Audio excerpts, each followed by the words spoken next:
Call the clerk. Private members' business. Notice number 5. People with disability. And I call the member for Werriwa. Thank you, Deputy Speaker. I move the motion relating to people with a disability in the terms on which it appears on the notice paper. Tomorrow, December 3, will be International Day of People with a Disability. It is an important day to remember, congratulate and celebrate the achievements of all Australians with a disability and the care and support their families, friends and professional workers give to them. Yet one of the most concerning and saddening parts of my job is meeting and assisting my constituents with issues that they are having with the NDIS. In a rich and wonderful country like ours, there should be a safety net for people with disabilities. In 1974, Gough Whitlam first brought to the policy table the idea of a national insurance scheme to help people with a disability. And today is the 45th anniversary of his election to this place.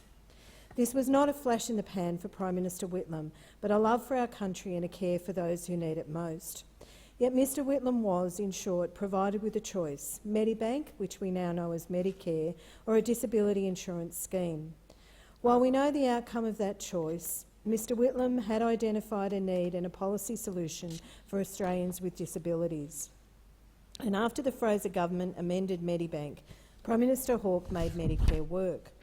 39 years on, Prime Minister Gillard introduced the legislation that would establish the National Disability Insurance Scheme.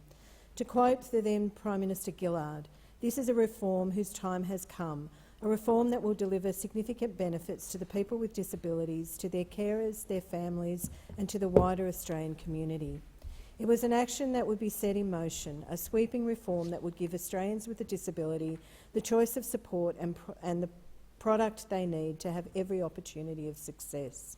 It had the support of all in this House.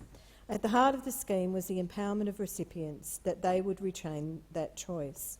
No more would there be a one-size-fits-all policy. After all, individuals know their lives, their struggles, their successes, and should be able to make their own choices accordingly. The National Disability Insurance Scheme encourages people with disabilities real success and real change, and comes from real policy and real action. Success and change will not occur by shortchanging those people to the tune of $4.6 billion to prop up the Liberals' bottom line. Success and change will not occur by placing a cap on the number of staff the government as it has imposed on the National Disability Insurance Agency. Success and change will not occur when there is no national disability strategy in place to ensure that support services are coordinated. Success and change will not occur by removing funding so that the places that people with disabilities go to for independent advice on assistive technology will be no more by July 2020.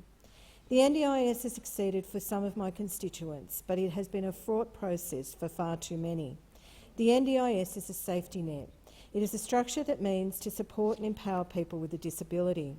I acknowledge the hard-working staff of the NDIA, especially those who support my office and provide advice.